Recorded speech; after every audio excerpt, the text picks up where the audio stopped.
So first team we're going to take and start off with is none other than the Washington Commanders. Now, a lot of new things are taking and going on in Washington. They got new helmets, new jerseys, a new name, a new quarterback. Heck, even their best receiver in the room even got a new contract. If you're a Commanders fan, formerly known as Redskins, the Washington football team, it's a very exciting time for you. Oh, yeah, on top of that, y'all have the easiest schedule in the league. However, we're going to get into that. I don't think that just automatically says, oh, yeah, they're going to win 12, 13 games. I don't think that's actually going to happen, but I do have them making the playoffs. Let's go over some brief highlights. NFL draft. They got Jahan Dotson, wide receiver. They got Fedarian Mathis, and who's a defensive tackle who they got Daron Payne on his final year of his contract. Will he resign with the team? What's going to happen with that? So very, very excited to take and see what happens there. But great pickup, and I mean he's kind of his NFL doppelganger, if you will. That's a great talent right there. Not only that, if Carson Wentz doesn't work out, not saying I hate to treat this like Madden, like, oh yeah, Sam Howell's just gonna plug and play and be fantastic. He could be a career backup for all we know, right? But Carson Wentz, this is do or die for him, right? It's much like Tua in Miami or Jalen Hurts over in Philly. Man, this dude is being ridiculed a lot, and rightfully so. But some of the stuff is, it's they're pulling a lot kind of thing. He didn't play terribly bad when he was with the Colts. But also as well, they missed the playoffs, right? It didn't happen for them, right? And then of course, his last few years in Philly were very, very sour. And when you get drugged by the media, people could kind of be like sheep sometimes, and they're like, hey, feed me, tell me what I need to hear, and then groupthink starts to happen. I actually think Carson Wentz is going to be pretty good as long as he stays healthy. I think the first couple games are going to be kind of scrappy. I think by week 5, they're probably like 2-3 or 3-2. And just because they have an easy schedule doesn't mean it's going to be easy for them. Now, they have one of the best D-lines in the NFL, one of the best wide receiver. I would give them probably a top 10 best wide receiver core in the NFL. Curtis Samuel has been struggling, but when you got a guy like Diami Brown and some of the other studs that they have in the room, Jahan Dotson, he's taking and joining the team.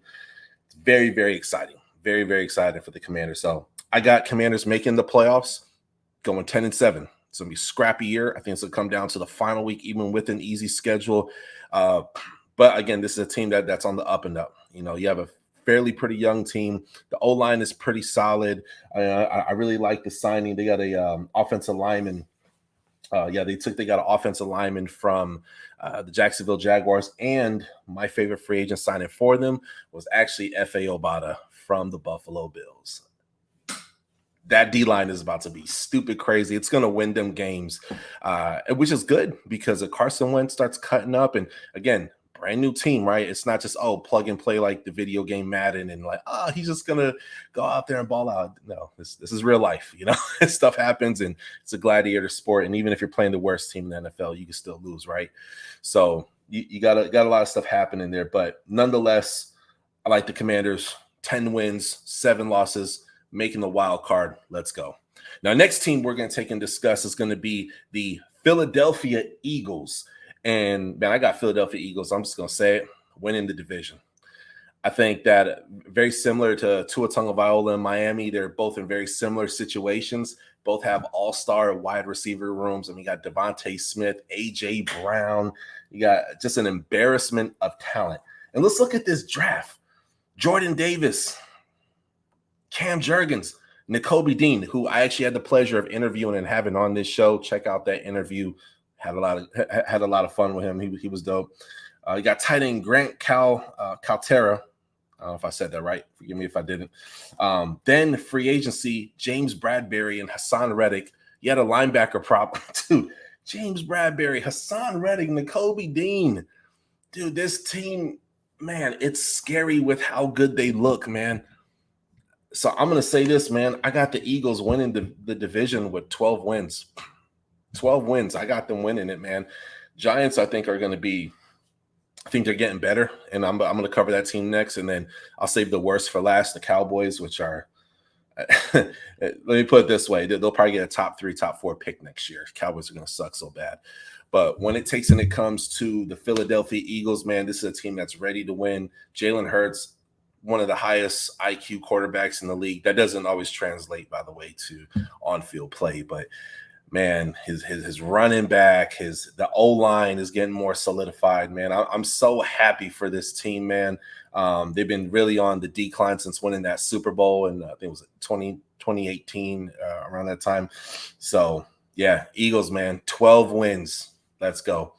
Next team we're going to take and talk about is going to take and be the New York Giants. New York Giants. And I'm pulling up my notes here, and I have a lot of them. And I want to say why I give them this amount of wins. But I have a lot of good things to say about the New York Giants. It just may not reflect necessarily in their record this year, okay? Starting off, man, from the Colts, they got Mark Glowinski, offensive lineman. Dude's an absolute beast.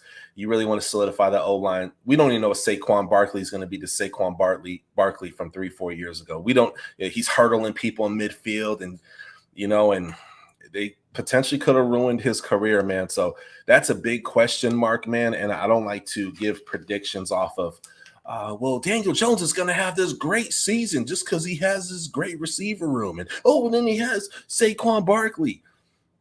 They may mess around and only win 5 games. But let me give my prediction here in a sec. They got Evan Neal, Wan'Dale Robinson. Man, I love that pickup for them, man. Plus, not to mention, you got you got Tony, the wide receiver from Florida, who you drafted last year. Super aggressive jump ball, really exciting player. You got Kenny Golladay, who's last year. And then you got, very frustrated Saquon Barkley. I actually saw an article that took and came out, and he said that he may not even be able to do good at even playing the running back position next year, right? Sure, they brought in Matt Breida, but Matt Breida, we saw what he did with the Dolphins, and he stunk. Absolutely stunk. I was not impressed.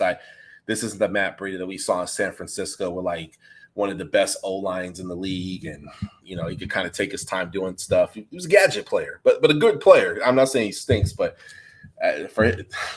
he's not gonna. I'm not seeing much happening. I do think their O-line got better, their receiver room got better. Daniel Jones, I thought last year was his last year, and looks like it could be this year. We'll see. But kudos to the Giants organization for sticking by the guy. And again, we saw flashes, just true excellence, man. But we'll see what happens. But then on top of that, you got Tyrod Taylor, he is a serviceable quarterback, but tends to be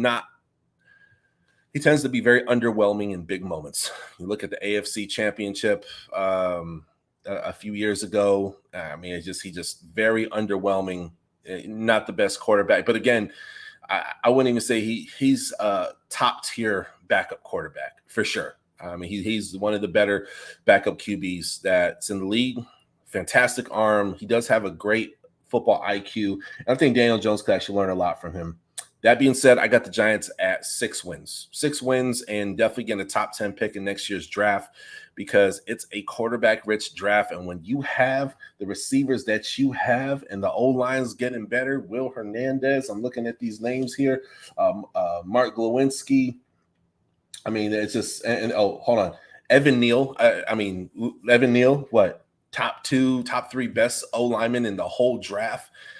It's exciting. If you're a Giants fan, it's like, yeah, I'm not expecting a great year, man. And then the UDFA class, shout out to 2 people who I interviewed. Al Young, who went to Jackson State University. That's my guy right there. Real cool people. And then also as well, Tyrone Truesdale played for the University of Florida, my favorite college football team. And he's a beast too. He also played at Auburn as well. So UDFA class is looking strong. I always look at the UDFA class. We can't just look at the NFL draft and be like, that's it. You got to look at the UDFA class, because let's be real. Anywhere between 2 to 5 of those players are going to take and make the roster, or if not, practice squad, right? So, but that's my pick for the Giants. I got them at 6 wins tops. And then I said I was going to save the worst for last. Dallas Cowboys. Lord have mercy. If there's a theme for the Dallas Cowboys, it's going to be a purge. And it's not going to be right away, but the end of this year. Y'all, I got the Cowboys. I'm going to kick it off. I got the Cowboys only winning 4 games this year. 4 games this year. And I wrote them on a piece of paper. I got them beating the Bears. They'll beat the Commanders probably one time. They'll beat the Giants one time, and they may or may not be able to take and beat the Houston Texans, which I think will probably be the battle for Texas for the year, right? Cowboys, I have their coach getting fired after this year. I have Zeke Elliott being gone after this season. This team is on the decline. And you know it's bad when the big news story is that Dak Prescott, he was doing a cool dance in front of everybody, or Dak Prescott has abs. This team is a commercial juggernaut. They're the most profitable team, at least to my knowledge, in the NFL. But guess what? That doesn't mean victories. Yep, that's right. I got the Cowboys only winning 4 games and probably getting a top 3 pick in next year's NFL draft. Anywho, folks, there you have it. Those are my NFC East season predictions. I got Commanders making the playoffs. Scrappy year. I'm not sure about Carson Wentz, but I think he's going to do pretty well. Let's give him a chance. But ain't about what I think. It's about what he actually does.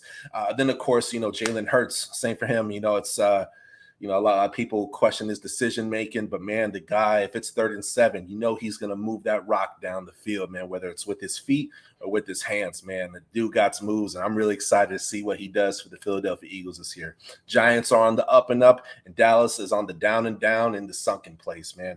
They might as well put them in Stranger Things the final season, man, and just that whole team, man. And it's sad because they got a young receiver room that's very talented for the Cowboys. The backup quarterback is probably better than Ezekiel Elliott. And I'm actually a Dak fan. I'm a Dak fan. I think he could be really good in this league, man. But is Jerry Jones, what are they going to take and do, man? I like the Tyler Smith pickup. I like the Matt Waletzko pick. But that doesn't replace the guys that you got rid of, man. And I don't really see a whole lot being better for them. So 4 wins is what I got the Cowboys as. But anyway, go down below, hit the subscribe button, comment below. Let me know what your guys' thoughts are. Let's go. Let's talk about it. Have a good night. Subscribe. Catch you on the next episode. Peace. Time to tune in. Now another sports center. It's a movement.